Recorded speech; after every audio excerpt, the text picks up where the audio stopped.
good morning. Ngayon gagawa po tayo ng fish lumpia. Ayan, paano po natin pasasarapin ito? May technique po dyan mga ka-idol. Ayan, ito pinaganda ko na yung carrots, 3 pirasong sibuyas, at ceiling green. Ngayon hinog na siya. Malalaman po, panoorin po niyo mga ka-idol.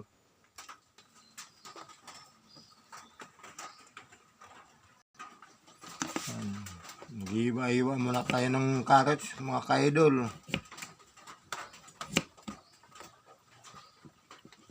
Yan, iwa-iwain natin ang piraso para pipinayin po siya.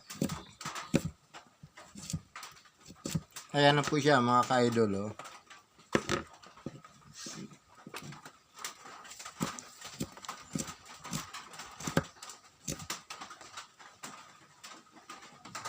Ngayon, isulog po natin yung sibuyas mga ka-idol.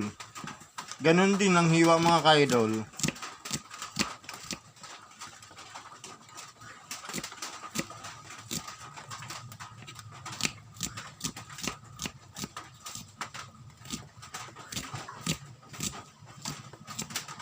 Sasamay na natin.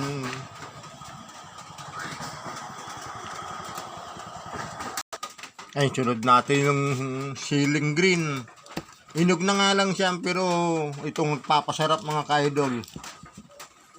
Tingnan po ninyo kung paano natin gagayatin. Gagayatin natin siya pero pinong-pino rin. Yan.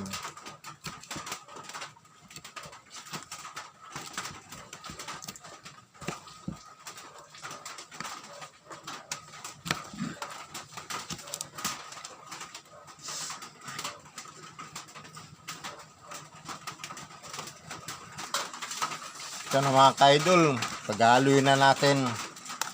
Pinagsama ko na yung sili, sibuyas at saka yung carrots. Mas lalagyan natin ng keso. Ito pong magpapasarap. Siyempre, haluan din natin ng corn beef. Nakuha niyan technique mga ka-idol. Ihalo natin sa isda. Dudurugin natin yung isda para ano.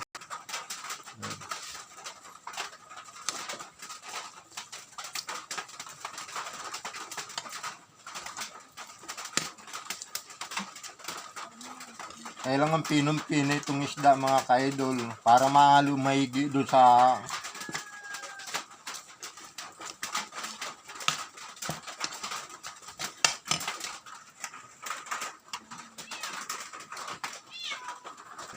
ngayon, ihalo na natin. Yan. I-mix po natin mga ka-idol para lalong maganda.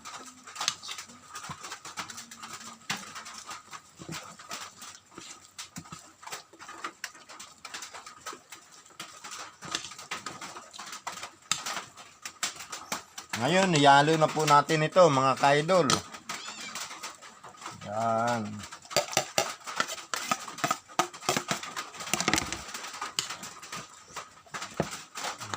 Para lalong malasa.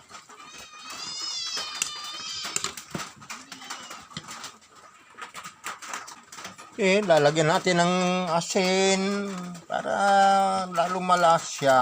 At lalagyan natin ng bechin. Yan. Para lalong malasa mga ka-idol. So, mix natin.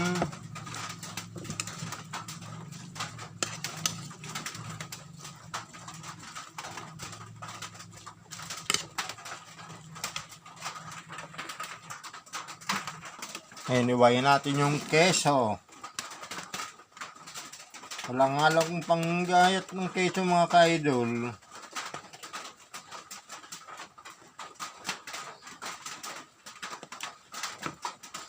Gagayatin na rin siya natin pinong-pino. Wala lang panggayat eh. Pero mas maganda yung ganito mga ka-idol. Madali siya. Yan.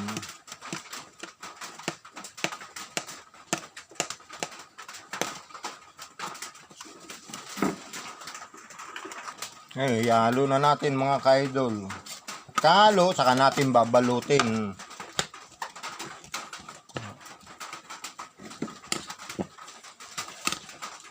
Pag natikman mo ito mga ka-idol, nako, napakasarap po. Hindi mo na kailangan bumili ng giniling na karning baboy kasi napakamahal. Ito, corn beef lang, katapat, at saka isda.